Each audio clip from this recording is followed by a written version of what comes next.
Episode number 80 की starting होती है और टैंगमन में कह रहा होता है, अरे नहीं, उसने मेरी घड़ी पर वार किया और अब ये घड़ी खराब हो चुकी है। यानी कि इसका मतलब ये है कि अब इस घड़ी की मदद से मेरी मॉम मुझे नहीं ढूंढ पाएंगी। वहीं वो व्यक्ति मन में कह रहा होता है, $1,00,000 तो फिर इसके लिए काफी ज्यादा कम है, तो मुझे $5,00,000 मांगना चाहिए। नहीं, 5 लाख भी कम है, कम से कम $10,00,000। और उसकी फैमिली काफी ज्यादा अमीर है, तो इस बच्चे की खातिर तो वो मुझे इतना पे कर ही सकते हैं। और फिर उसकी मॉम को कॉल करने के बाद मैं इस बच्चे को खत्म कर दूंगा और उसके कपड़े के बदले पैसे ले लूंगा। और वहीं पीछे साइड टैंग अपने सॉक्स को गाड़ी के बाहर फेंक देता है। फिर वो अपनी मॉम की बातें याद करता है, जहाँ पर नैन ने उससे कहा था, टैंग तुम ये बात याद रखो, जब भी तुम्हारा सामना किसी बुरे व्यक्ति से हो तो तुम समय रहते अपना सामान सड़क पर फेंकने की कोशिश करना। और टैंग चाहे कुछ भी क्यों ना हो जाए, तुम ये बात याद रखना, कभी भी तुम मत डरना, क्योंकि मैं हमेशा तुम्हारे साथ रहूंगी।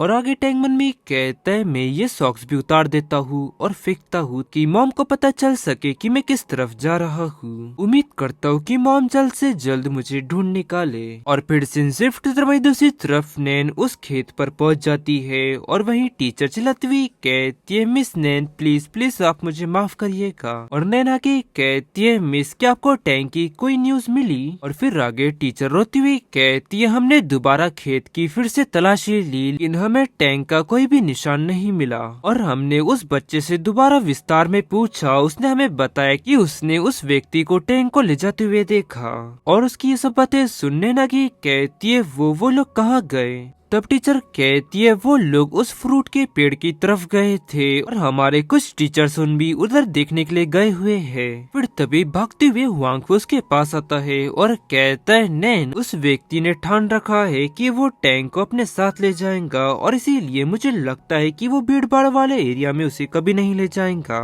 दक्षिण और पूर्व में बहुत सारी पहाड़ियाँ हैं और इसीलिए उस तरफ जाना बिल्कुल भी ठीक नहीं रहेगा। और पूर्व में खेत है और बहुत से लोग उस तरफ रहते हैं, तो वो उस तरफ जाने का भी जोखिम नहीं उठाएगा। तो इसीलिए उसके पास बचा सिर्फ पश्चिम, और मुझे पूरा यकीन है कि वो पश्चिम की तरफ ही गया होगा। और तभी वहाँ हुआंगफू का असिस्टेंट भाग कर आते हुए कहता है, सर हमें पहाड़ों की रोड पर कुछ निशान मिले हैं। ये सुनते ही नैन चिल्लाती हुई कहती है, प्लीज मुझे वहाँ पर ले चलो।